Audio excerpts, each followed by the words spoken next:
Court is calling 2025 CR 005370 State versus Audriana Ramos. Can I have parties announce? Rick Pena for the state of Texas. Orlando Castagnone for defense. And are you Ms. Ramos? Probation, this is an application.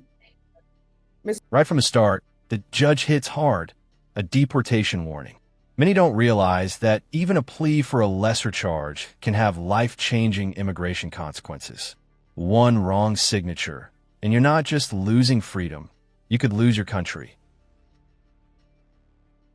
Castellon, did you review all of the discovery with your attorney? I'm sorry, with your client, and have you received the discovery? I have, Judge. Court will find that the state is in compliance with discovery. Ms. Ramos, did you review the application for deferred adjudication with your attorney? Did you understand it and sign it? Yes, ma'am. Did you review the true bill of indictment with your attorney? Did you understand it? Yes. Counsel, do you waive the reading of the indictment? I do, Judge. State, are you proceeding on the indictment as presented? We are not, Your Honor. We are proceeding on the lesser included offense of misdemeanor assault causes bodily injury family member. Any objection? No, Judge. Did you review the court admonishments with your attorney? Did you understand it and sign it in all the appropriate places? Yes. The state is proceeding on the lesser included offense of assault causing bodily injury to a family member as a Class A misdemeanor. Range of punishment is up to 1 year in the Bexar County Jail and up to a $4,000 fine. If you have a plea bargain agreement with the state. United States, here's where it gets interesting. The state just downgraded the charge to a misdemeanor assault involving a family member. It sounds like mercy, but don't be fooled. A family violence tag can haunt you for years, from jobs to custody battles. The court does not have to follow your plea. If for any reason the court does not follow your plea and gives you more than you bargained for, the fact that you entered a plea will not be used against you and you will be allowed to withdraw your plea. Did you understand? Yes. You have a right to jury trial, a right for you or your attorney to cross-examine and confront any witnesses the state will call in, the right to remain silent. By entering this plea, you're giving up those rights. Did you intend to give up those rights and enter into a plea in this case? Yes, ma'am. Did you understand that the court would grant your application for deferred adjudication if for any reason your deferred adjudication were revoked? The court could find you guilty and sentence you up to 1 year in the Bexar County Jail and up to a $4,000 fine. Yes, ma'am. Counsel, has your client been able to provide you with any defenses? She has been able to assist me in her defense. Do you believe she has a rational as well as a factual understanding of the charges against her? I do. Do you believe she's currently competent and was legally sane at the time of the offense? I do. Ms. Ramos, has anyone threatened you, coerced you, or placed you in fear to get you to enter this plea? No. Anyone promised you anything other than the plea? No. Are you satisfied with the way you've been represented? Yes. Yes, ma'am. If you're not a U.S. citizen, by entering into this plea bargain agreement, you will be deported, denied naturalization, and re-entry into the states. Did you understand? Court will find that defendant has knowingly and voluntarily waived her right to jury trial. Did you review the plea bargain page with your attorney? Did you understand it? Yes, ma'am. According to the plea bargain agreement, the state is proceeding on the lesser included offense of assault causing bodily injury family member. There's a $1,500 fine. The state is recommending deferred adjudication. There's an affirmative finding of family violence, and there's to be no contact with the complainant. Did you understand with an affirmative finding of family violence, you're not allowed to own or possess any weapons or ammunition? Yes, ma'am, I do. Did you understand with an affirmative finding of family violence, you're not allowed to be designated primary custodial parent? Judge, I actually did not discuss that with her. I do. This part always stings. The moment she learns that a family violence finding means she can't have primary custody of her own kids. Can you imagine realizing mid-hearing that your parental rights are slipping away? Do you think that's fair for a first-time offender? We believe that currently the children are not within her custody. But Do you want to have a chance to discuss that with her? Just so you know, affirmative finding of family violence means that you still have rights to possess your children, to see your children. But in regards to whether you get to be a sole managing or a joint managing conservator, those rights are affected. You still have rights to see your children and have your children in custody. You're not going to be able to be a joint managing conservator. Meaning I will be able to have custody of it. That's not, you won't be able to make certain decisions as a joint managing conservator if y'all were to go to court and there was a consistent hearing over custody. You still have rights to see your children. You still have rights to possess your children and to care for your children. You still have certain duties, but you would not have the same rights to decide as to, if you already go into a hearing as to whether your children, are going to be Catholic or not. There's certain decisions you can't make regarding their religious, educational upbringing, certain medical decisions. If y'all were to go into a contested battle, now you can come to an agreement with your husband for other things, but if you were to have a hearing, you're not entitled, because of the affirmative finding of family violence, to be a joint managing conservator. I understand. Okay. And is this just until? No, it is continues on even after your probation. Well, never be able to. To be a joint managing conservator, yeah, not unless it's by agreement. Do you want to have time to discuss that? All right, we can go.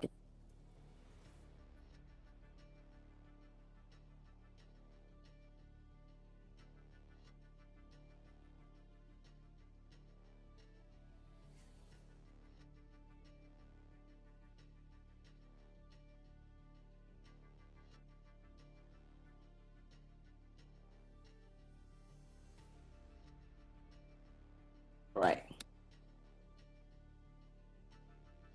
All right, we're back on the record. So, Ms. Ramos, do you understand the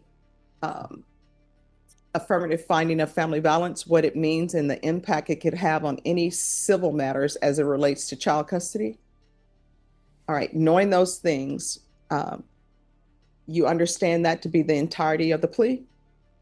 Yes, ma'am. All right, and knowing that you still wish to go forward with this plea? Yes, ma'am. Defense, is this the plea? It is just State, is this the plea? It is, Your Honor. Did you review the waiver of appeal paragraph with your attorney? Did you understand it and sign it in both places? Yes, ma'am. By signing that, you're waiving your right to appeal. The only items that can be appealed are written pretrial motions that have been filed, heard, and ruled upon by the court. Did you understand? Yes, ma'am. Counsel, are there been any such motion? okay. Outside the agreement, the state is requesting that your community supervision be for a term of 2 years. There be 100 hours of community service restitution, the BIPP course, the TAP evaluation, follow recommendations from the TAP evaluation, a MIC evaluation, follow those recommendations in parenting classes. Did you understand those are recommendations from the state and the court does not have to follow those recommendations? Sure. Then to the lesser included offense, how do you plead? Guilty, not guilty, or no contest? State any evidence. Yes, Your Honor. This time, state is offers into evidence. It's Exhibit 1 with all attachments. No objection, Judge. Thank you. And state, have you spoken with the complainant? We've attempted, Your Honor. Oh. Ms. Ramos, did you review the waiver and consent to stipulations with your attorney? Did you understand it and sign it in all the appropriate places? Yes, ma'am. Again, did you understand you have a right to jury trial, a right for you or your attorney to cross-examine and confront any witnesses the state would call and the right to remain silent? Did you understand that today the state will be presenting evidence in the form of witnesses' statements and police reports, but most importantly, there'll be no live testimony? Did you understand? Yes, ma'am. Court will find that defendant has knowingly and voluntarily waived and consented to stipulation of testimony and stipulations. Court will accept into evidence state's exhibits 1 and attachments and review the same.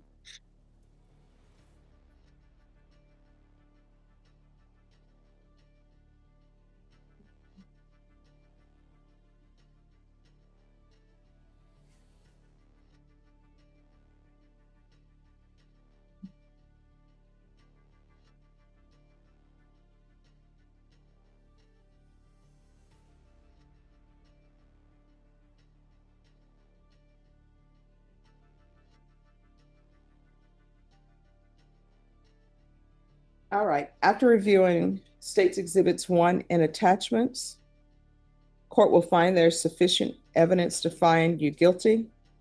Court will defer finding of guilt as you applied for deferred adjudication.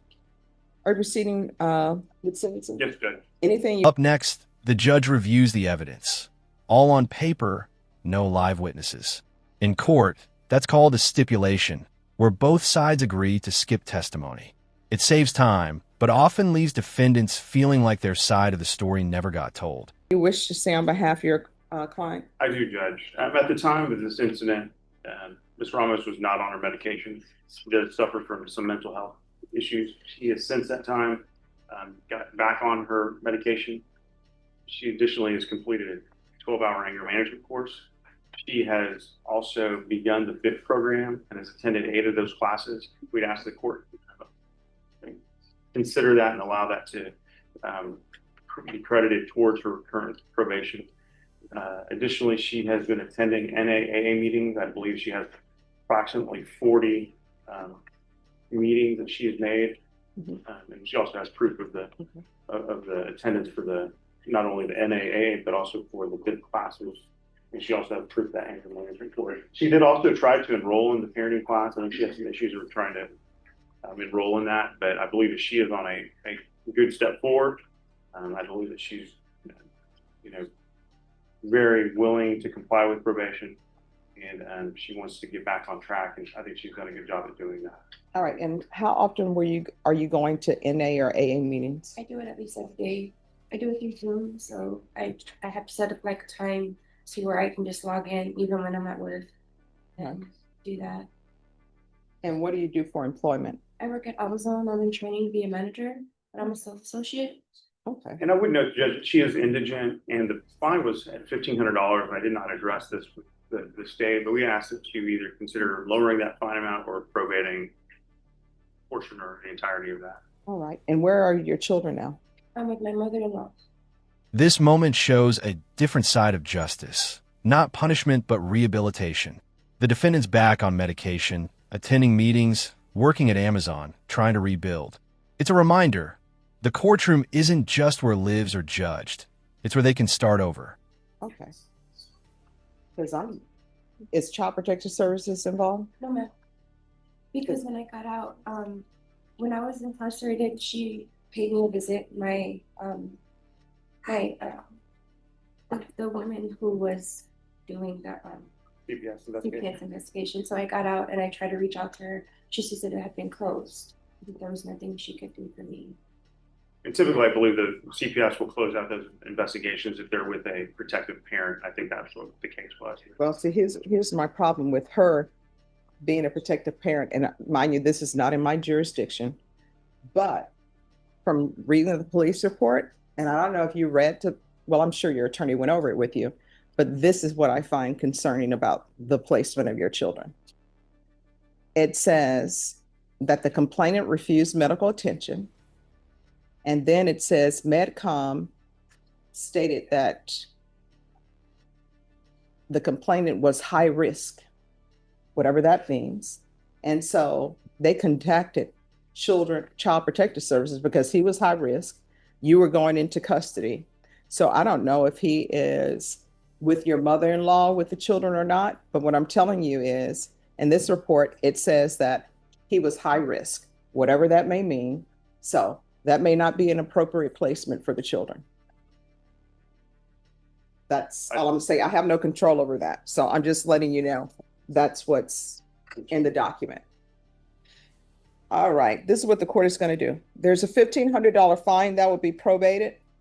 You to continue with your BIPP course to complete that. You to continue with your NAA meetings at least one time per week. If you know that it takes you every day to go to NAA meetings to remain sober, then continue doing that. That's not going to stop me from perhaps terminating your probation early. Proof of employment within 30 days, no employment as a home health care provider or with minors, regular reporting by Zoom or in person, regular random UAs. And with your mental health, are you doing that through Center for Healthcare Services or somewhere else? No, I do it on my own. I get health insurance through my job. So I get my medication because it's already like an established medication. I just get it refilled. Okay. So you'll need to sign a release so that probation can make sure that you're continuing with that, okay? Yes, ma'am. So it's to be continued mental health treatment with private insurer. Field visits one time per month for 3 months. There's going to be 100 hours of community service restitution. I'm going to require parenting classes. Once you complete those classes, community service hours shall be deemed satisfied. There's an affirmative finding of family violence. And there should be no contact with the complainant. Probation, is there any? By the end, The judge grants deferred adjudication, basically a second chance. But the family violence mark still lingers, limiting rights long after probation. So, what do you think? Is this justice balanced? Or does the system brand people too harshly for their worst moments? Anything else? The length of the deferred, Your Honor? Oh, I'm so sorry. Yeah. All right, how long do you think it'll take you to complete these items? Those things, maybe 9 months, 8 months. All right, I'll place her on deferred adjudication for 1 year. If she completes everything, the court will consider early termination. Thank you, Judge. Did you review the document entitled Trial Court Certification of Defendant's Rights to Appeal with your attorney? Did you understand it and sign it? Because it's a plea bargain agreement, because I followed your plea bargain agreement, and because you waive your right to appeal, you do not have the court's permission to appeal. Because this is an affirmative finding of family violence, you're not allowed to own or possess any weapons or ammunition.